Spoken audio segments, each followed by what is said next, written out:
Продолжуваме со содржините и со гостите кои што ви ги најавив од овој момент па натаму. Имаме одлична вест за македонските стартапи. Можности за грантови до дури 40.000 евра за сите иновативни идеи кои што ќе се информираат навреме и ќе се вклучат во овие програми. На оваа тема ова утро е проектната менаџерка или проектната координаторка во Преда Плюс фондацијата Лидија Ангелкова. Добре ни дојдовте. Добре ве најдов и многу ви благодарам за поканата и за можноста денес да ги презентираме нашите можности кои што ги нуди Преда Плюс фондација за развој на бизнис идеи. Верувам дека можностите се нешто кое малкумина не го искористуваат, но да видиме каде е Македонија на ова поле, колку навистина овие грантови кои на многумина можат да им го сменат животот па и иднината, кај нас се предизвики, колку младите или луѓето со млади идеи се охрабруваат да влезат во едни вакви проекти.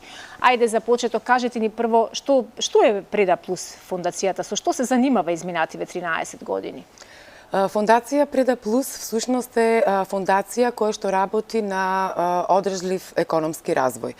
Во нашата програма имаме еден дел со кој што работиме на поддршка на стартап заедницата во Македонија и останати делови кои што се работат на социоекономски проблеми, односно проекти во социоекономскиот развој. Денеска овде ќе зборуваме повеќе баш за овај првиот дел кој го спомнав, односно за Преда Плюс фондација како поддржувач на стартап екосистемот во Македонија. Да. Зошто токму Преспа е вклучена во оваа програма?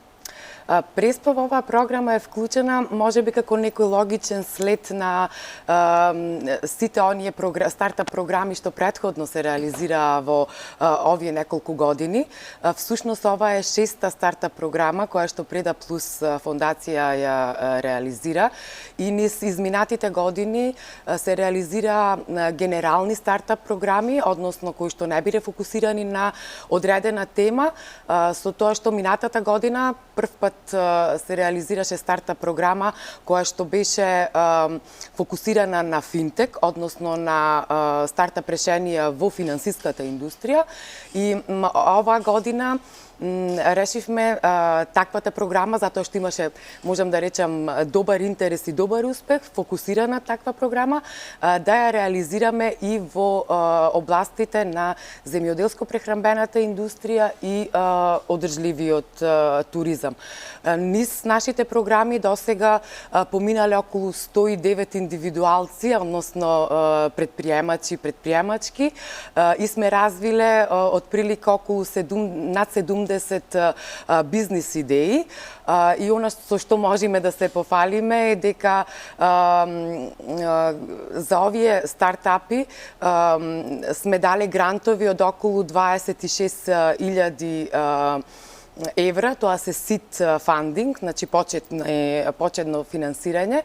Меѓутоа, овие стартапи кои што влегле во нашата програма дополнително привлекле околу 206.000 евра преку други фондови. Дали тоа било фондот за иновации или финансирање на други фондови кои што постојат овде во Република Македонија. Значи, тоа е бројката со која што можеме да се пофалиме. Она што ние како Преда Плюс всушност го правиме е од една бизнис идеја која што доаѓа кај нас и се пријавува, да ги изводиме во еден процес, менторски процес на креирање на еден добар бизнис модел кој би бил инвестибилен и да ги направиме таквите стартапи, да им дадеме некоја можност да можат понатаму да се развиваат. Одлично. Од она што јас умеав да прочитам и да се информирам поврзано со ова кое го правите, вие не нудите само грантови, туку всушност нудите и обуки индивидуално за сите концепти и идеи на стартапите. Колку луѓето сакаат да се обучат, да се информираат, бидејќи генерално ние како народ имаме малку отпор кон се она што ни е непознаница, се она за кое не сме информирани и најлесно ни е да отстапиме простор, да кажеме не се разбирам јас многу во тоа. Идејата, многу често луѓето сметаат дека идејата е она што е најбитно во целиот процес. Да, секако дека е битно. И она што ние во оваа програма всушност го бараме иновативни идеи кои што се технолошки ориентирани во земјоделско-прехранбената индустрија и во одржливиот туризам. Меѓутоа, она што му обрнуваме внимание не е самата идеја, туку и компатибилноста на тимот кој што аплицира. Зошто велиме тимот? Затоа што досега во нашите програми се покажало дека кога имаме само еден носител на таа идеја, во првиот почетниот период може таа да биде и најдобрата идеја, меѓутоа како поминува времето во процесот на самата реализација, доколку таа идеја нема добар тим за реализација, таа идеја најчесто и пропаѓа. Затоа многу внимание и сега еден од условите е компатибилност на самиот тим. Услов е да биде иновативна идејата, да има технолошки ориентирана да биде во овие два сектори кои што ги спомнав, значи храна, земјоделие и одржлив туризам, меѓутоа исто така да има и компатибилност на тимот. Секако дека еден од условите, всушност програмата наша се состои во два дела. Првиот дел е менторскиот дел, каде што избраните 10 стартапи влегуваат во менторска програма која преку дизајн спринт методологија секој од тимовите ќе биде изводен на процес на валидација на нивната бизнис идеја. Се до моментот, значи овој процес би траел од јули до месец септември и веќе во месец октомври тие стартапи би биле спремни да ги презентираат нивните идеи на така наречен демо ден. На тој демо ден, всушност, ќе бидат присутни инвеститори, VC фондови и тука се отвораат и можностите за финансирање на таквите бизниси. Ова што вие го спомнавте за грантовите до 50.000 евра со 20% кофинансирање од страна на самите стартапи, всушност тие стартапи кои што ќе поминат оваа едукативна програма, ќе бидат погодни да аплицираат во таа грантова шема. Грантовата шема е на EU for Economic Growth. Тоа е грантова шема на германската меѓународна организација ГИС. Значи, ние со ГИС сме партнери во овој процес. Всушност, ГИС ја поддржува на некој начин нашата стартап програма, така да тие идеи, односно стартапи кои што ќе влезат во нашата стартап програма, добиваат можност да аплицираат и за грантовите на ГИС. Одлично. На кој принцип ќе се селектираат учесниците? Аплицирањето оди преку онлайн форма на нашата веб страна. Има рокови? Има рок, да, до 15 јуни е процесот на аплицирање. На страната www.predaplus.eu има посебен дел за стартапи и кога ќе влезете се отвора посебна страна за Агритек и Туртек програмата, каде што се сите критериуми и услови објаснати и веднаш овде имате копче каде што се отвора за онлайн аплицирање. Апликациите се лесни, отприлика од 10 прашања. Меѓутоа, самиот стартап, односно, може да аплицираат стартапи, индивидуалци, како што спомнав, тимови, од 2 до 5 членови или веќе формирани стартапи, значи компании не постари од 3 години. Значи, тие се двата услови кој може да аплицира во самата програма. Има ли возрастна група? Не видов никаде дека постојат возрастни старости граници на луѓе кои можат да се вклучат во овие проекти? Ние бараме иновативни идеи со технолошки ориентирани кои би донеле некакво влијание и импакт во земјоделско-прехранбената индустрија и одржливиот туризам. Идејата нема старосна граница, меѓутоа морам да нагласам дека и отворен, повикот е отворен за сите идеи од цела Македонија. Меѓутоа, морам да нагласам дека за грантовата шема, она што е битно е дека идеите кои што ќе се пријават мора да бидат регистрирани стартапи и односно компании и нивната економска активност да се одвива во Преспанскиот регион. Дали тоа било вработување, дали тоа било изнемување на некој простор, дали тоа било добавувачи од тој регион користење.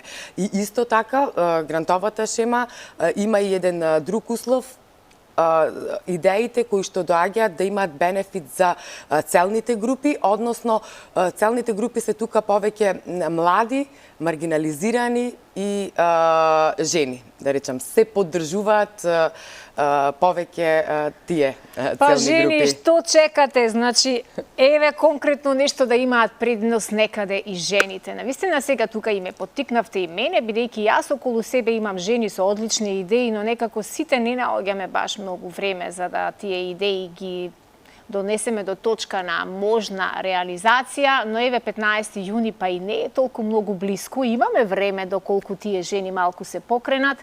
Јас сум една од оние активисти кои навистина комплетно волонтерски влегувам во многу работи за да си бидеме поддршка жени на жени, но еве ќе се обидам да ги мотивирам и да ги обединам жените од мојот тим, кој што е неофицијален тим, но може и како индивидуалец овде да се аплицира, може да си така нели? направите тим, да. Можеме да направиме тим. Од 2 до 5 силни жени кои што имаат убава иновативна идеја која што ќе придонесе во И да се однесува на Преспанскиот регион. Пожелно е да се однесува на Преспанскиот регион, да. Прекрасно. Ме мотивиравте и мене, а верувам дека ве мотивиравме и вас, драги мои жени, бидејќи видовте дека не постојат старосни граници, што значи дека сите вие кои што имате млади, свежи и перспективни идеи, ајде да направиме нешто добро и за себе, и за нашата земја, и за средината во која што живееме. Споменавте пред малку и Лидија дека не е секогаш битна или клучна идејата, ама од друга страна пак и многу е важно да имаме оригинална идеја с која што ќе биде комплетно издржана. Низ овие 13 на години колку што постои Преда Плюс, која е идејата која го добила најголемиот грант? Можеме ли да издвоиме некоја таква? Секогаш имало различни идеи, затоа што можам да кажам во различни сегменти, односно различни сме поддржувале различни типови на идеи досега. Како Преда Плюс, грантовите кои што ние ги дававме секогаш за еден стартап се движеле многу мала сума до 3000 евра, односно тие се сит фандинг, значи почетно финансирање. Така да речам, идеите имале и технолошки елементи, имало идеи кои што се во финтек индустријата, минатиот пат, да речеме, меѓутоа и идеи од сите сфери на бизнис, различни сфери од бизнис обкружувањето. Да. Значи не би можела комплетно да издвојам било каква, меѓутоа можам да спомнам дека некои од поуспешните идеи кои што успеале еве да земат и грантови од Фондот за иновации.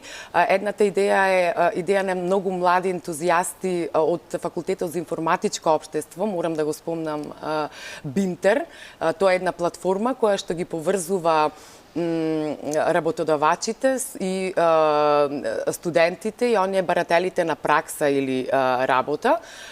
И можам да одвојам можеби и Бакревски пиварата, која што е крафт пивара, која што нивното патување во стартап светот го започна со програмата на Преда Плюс, со една мала пивара, јаве сега се развиваат, имаат грант од Фондот за иновации. Можам да речам, ете тие два, мене лично можеби ми се така да ги одвојам едни од најдрагите и похрабрите стартапи, што направиле некој така поголем успех во однос на развојот на нивниот бизнес. Така, среќата ги прати храбрите и оние кои што се охрабруваат да излезат од комфорната зона и да си ја пробаат среќата наспроти стравот кој што пак многу пати ни е каменот на патот на сите наши можни успеси, бидејќи стравот од незнаење, стравот од неуспех, луѓето навистина ги блокира во сите нивни можни идни просперитет и успеси и го блокира и нивниот личен капацитет. На самиот крај,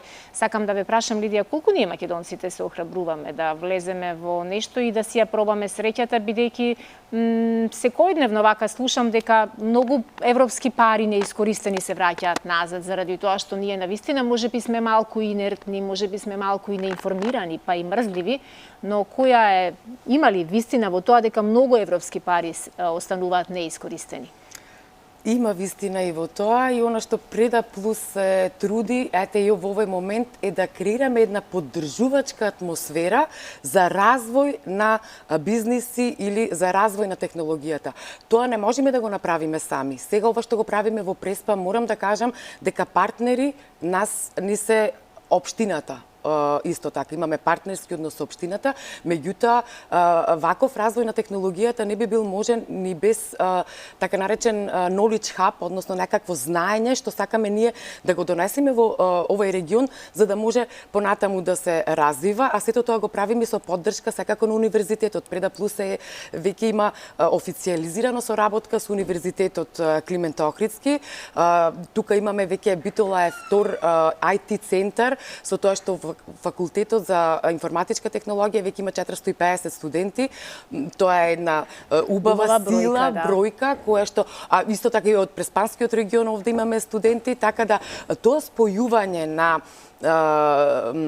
универзитетот како лабораторија на некакви знаења и општината која што ни дава некое поддржување, заедно со средното училиште во Ресен, ние во овој период веќе со поддршка на ГИС се трудиме да донесеме нови технологии во една така наречена лабораторија која што ќе постои во средното училиште. Тоа се технологии од Internet of Things, така наречена LoRaWAN технологија, што не би сакала сега да ги откривам деталите, меѓутоа морам да кажам дека таквиот пристап, технологиите кои што ние пополека заедно со училиштето и општината и ГИС ќе ги воведуваме во Преспанскиот регион, ќе даваат можност за сите луѓе, односно за сите бизнисмени кои што се заинтересирани да креираат некакви нови технолошки решенија во земјоделско-прехранбената индустрија, да ги испробаат на некој начин во оваа технолошка лабораторија. И всушност тука ни се и децата од средните училишта, и многу битен елемент е тој да се инспирираат тие деца, едноставно да им се пред нив таков вид на технологија која што можат да искористат и да им биде предочено дека земјоделието и производството не е секогаш можеби најтешката работа да се работи. Може и бенефит да имаме. Има бенефит и технологија која што може да се искористи за да се подобри производството, за да имаме зелени бизнис идеи, за да имаме циркуларна идеи со циркуларна економија, сето она што овој развојот би го водел на еден таков начин за заштита на животната средина и се што е битно и околу тоа. Одлични идеи, се надевам дека многумина се препознаа во сите ваши идни проекти и ќе се охрабрат да се вклучат во овие можности за добивање на грантови и да ги пласираат своите иновативни идеи. И Лидија, огромна благодарност и се разбира, верувам дека и мојот тим некако некаде ќе го вклучиме доколку се собереме и се охрабриме да пласираме некоја наша идеја.